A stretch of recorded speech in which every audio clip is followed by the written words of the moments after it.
Bismillahirrahmanirrahim. Assalamualaikum warahmatullahi taala wabarakatuh. Saya Hairina binti Zainal, pelajar SPSU Batch ke-12. Hari ini saya akan berkongsi mengenai perkuburan Baqi' Al-Gharqad dan kelebihannya.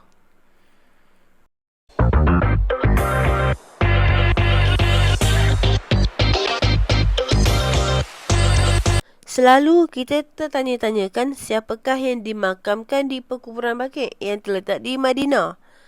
Jadi hari ini saya nak kongsikan sedikit ilmu yang diperoleh semasa Umrah 2022. Lebih kurang 6,000 orang sahabat Rasulullah yang dimakamkan di sini. Untuk orang biasa seperti kita, bukan mudah hendak dimakamkan di sini. Ada kriteria yang ditetapkan. Namun semua tu peraturan manusia. Adapun yang menetapkan sebenarnya ialah Allah Subhanahu Wa Taala. Ada satu cerita yang di mana seorang hamba Allah dari Malaysia ini kerjanya biasa saja. Semasa menziarahi Rasulullah di Masjid Nabawi, dia ditakdirkan meninggal dunia. Gembiranya, dia dikuburkan di perkuburan Baqi'. Sudah tentu orangnya soleh kan? Alhamdulillah, rezeki. Sesiapa yang dikuburkan di sini terlepas seksa kubur dan akan mendapat syafaat dari baginda Rasulullah. Untuk pengetahuan semua, perkuburan Baqi' ini tidak boleh dilihat terus dari dalam pagar Masjid Nabawi. Nak masuk untuk mengkuburkan satu jenazah pun perlu naik tangga nak pergi ke pintu masuk. Lelaki saja dibenarkan masuk, manakala perempuan diharamkan masuk. Oleh itu, kita boleh lihat dari tepi jalan besar saja. Sesiapa yang nak ke sini, kalian perlu keluar dari pintu 361 ataupun kalau tak silap dari pintu yang menghala keluar jalan raya. Pintu ini dekat dengan pintu 41. Pintu Baqi'. Jalan di hadapan beberapa kedai yang sudah ditutup dalam 5 hingga 10 minit juga. Memang menghala ke jalan besar barulah jumpa. Saya ingin berkongsikan sedikit tentang perkuburan Baqi'. Perkuburan Baqi' terletak di tenggara Masjid Nabawi di Madinah. Perkuburan Baqi' juga dikenali dengan Jannatul Baqi' atau Taman Syurga. Perkuburan Baqi' juga mempunyai gelaran lain iaitu Baqi'ul Gharqad atau Taman Gharqad. Gelaran Baqi'ul Gharqad diberikan kepada perkuburan Baqi' kerana sebelum tanah tersebut digunakan sebagai wakaf perkuburan Baqi', tanah tersebut telah dipenuhi dengan pohon gharqad. Adalah satu tempat bersemadinya lebih daripada 10,000 orang para sahabat. Keluasan perkuburan Baqi' sekarang adalah 174,962 meter persegi. Perkuburan Baqi' dibenarkan ziarah selepas subuh dan asar. Rasulullah SAW sering menziarahi pada waktu malam.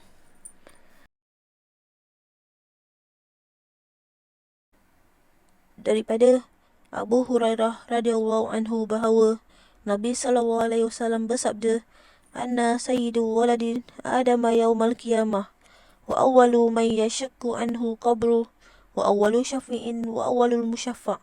Maksudnya, aku adalah pemimpin anak Adam pada hari kiamat. Aku adalah orang yang pertama akan dibangkitkan daripada kubur. Aku adalah orang yang pertama akan memberi syafaat dan dibenarkan memberi syafaat. Riwayat Muslim 2278. Saya ada terdengar ceramah Ustaz Don Daniel mengatakan, manusia pertama yang dibangkitkan daripada mahsyar ialah Rasulullah. Manusia kedua dari umat Nabi Muhammad ialah Saidina Abu Bakar, kemudian Saidina Umar.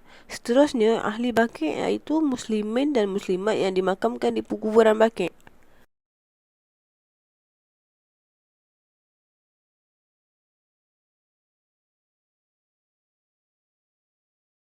Antara kelebihan seseorang itu meninggal dunia di Madinah ialah dia akan diberikan syafaat oleh baginda Rasulullah pada hari akhirat kelak. Rasulullah menganjurkan supaya jika sesiapa yang mampu untuk meninggal dunia di Madinah, maka hendaklah dia melakukannya. Dalam satu hadis yang diriwayatkan oleh Ibnu Umar bahawa Rasulullah bersabda, "Man istata'a an yamuta bil Madinah falyamut biha, fa inni ishfa'u liman yamutu biha." Maksudnya, siapa yang berkemampuan untuk meninggal dunia di Madinah, maka meninggallah di sana kerana aku akan memberi syafaat kepada mereka yang mati di sana. Hadis riwayat Al-Tirmizi 3917. Tetapi bukanlah yang dimaksudkan dengan berkemampuan untuk meninggal dunia ialah dengan kita meminta-minta untuk dimatikan sewaktu berada di Madinah dalam tempoh masa yang singkat. Ini kerana pada asasnya hukum mengharapkan mati adalah dilarang berdasarkan hadis yang diriwayatkan oleh Abu Hurairah radhiyallahu anhu bahawa Rasulullah bersabda, "La yatamanna ahadukumul mautah wa la yad'u bihi min qabli an ya'tiyahu." Maksudnya, janganlah seseorang mengharapkan kematian dan janganlah berdoa meminta mati sebelum datang waktunya. Hadis riwayat Muslim 2682. Kami menyimpulkan bahawa meninggal dunia di Madinah dan dikebumikan di perkuburan Baqi' khususnya mempunyai kelebihan tertentu yang bergantung juga dengan keimanan dan amal solehnya. Antara kelebihannya adalah seperti yang disebutkan sebentar tadi, iaitu pertama, orang yang meninggal dunia di Madinah dan dikebumikan di perkuburan Baqi' dalam keadaan beriman akan diberikan syafaat oleh baginda Rasulullah sallallahu alaihi wasallam.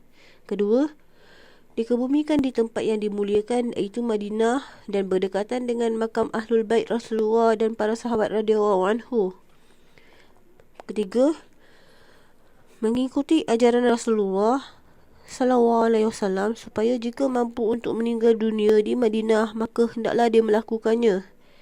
Keempat, penghuni Baqi' didoakan keampunannya oleh Rasulullah sallallahu alaihi wasallam pada hayatnya, yang disifatkan oleh Rasulullah sallallahu alaihi wasallam sebagai tempat kediaman kaum yang beriman. Kelima, solat jenazah dihadiri oleh jemaah yang ramai daripada kalangan orang yang beriman kepada Allah Subhanahu Wa Taala dan soleh. Untuk jemaah dari Masjid Nabawi perlu keluar dari betul-betul pintu Baqi'. Pagar ini dibuka semasa angkat jenazah saja. Kiranya siapa yang teringin nak pergi lepas bagi salam solat waktu, terus lari ke sini. Tak perlu solat sunat jenazah.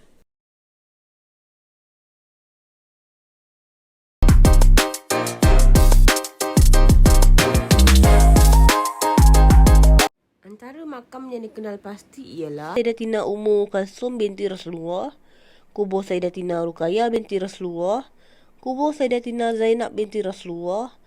Ini adalah makam puteri Rasulullah.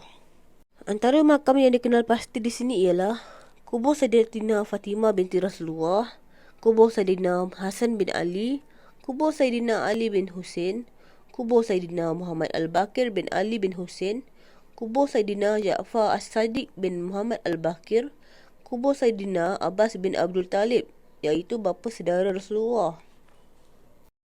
Ini adalah kubur Ummahatul Mukminin ataupun dipanggil sebagai kubur isteri-isteri baginda Rasulullah yang berada di perkuburan Baqi', kecuali Sayyidatina Khadijah. Pertama, kubur Sayyidatina Aisyah. Kedua, kubur Sayyidatina Saudah. Ketiga, kubur Sayyidatina Hafsah. Keempat, kubur Sayyidatina Juwairiyah. Kelima, kubur Sayyidatina Ummu Salamah. Keenam, kubur Sayyidatina Zainab binti Huzaimah. Ketujuh, kubur Sayyidatina Ummu Habibah binti Abi Sufyan. Kelapan, kubur Sayyidatina Sofia binti Huyai. 9, kubur Sayyidatina Zainab binti Jahir. Ini adalah kubur Sayyidatina Halimatul Sa'diyah. Ia merupakan ibu susuan Rasulullah. Di sini pula terdapat kubur putera Rasulullah dan juga para sahabat. Pertama, kubur Sayyidina Ibrahim bin Rasulullah. Kedua, kubur Sayyidina Osman bin Maz'un. Ketiga, kubur Sayyidina Abdul Rahman bin Auf. Keempat, kubur Sayyidina Sa'ad bin Abi Waqqas. Kelima, kubur Sayyidina As'ad bin Zurarah. Keenam, kubur Sayyidina Hunais bin Huzafa As-Sami.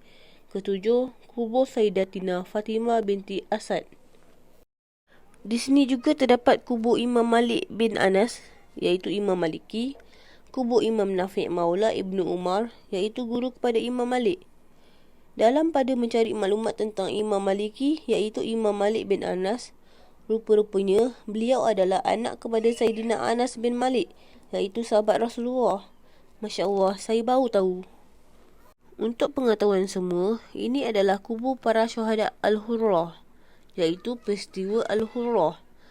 Peristiwa Al-Hurrah ini adalah sebuah kejadian yang begitu kejam dan sadis yang dilakukan oleh sebuah pasukan besar yang dipimpin oleh Muslim bin Uqbah yang disertai dengan kebangkitan warga Madinah.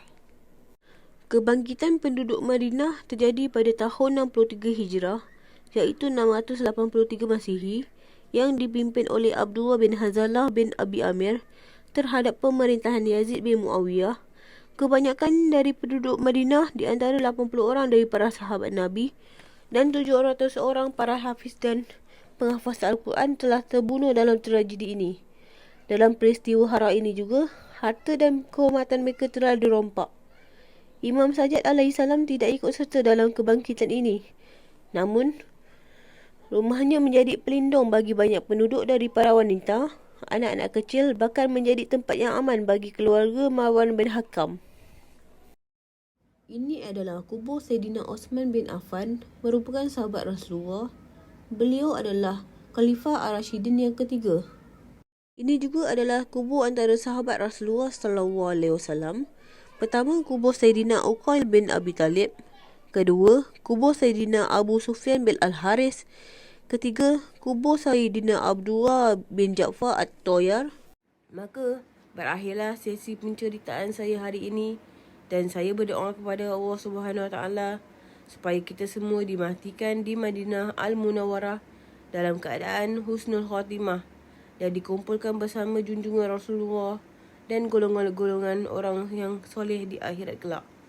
Allahumma ihtim lana bi husnil khatimah wa la tahtim alaina ya Allah bi usu'il khatimah waj'al mu'tina fil baladi rasulika sallallahu alaihi wasallam.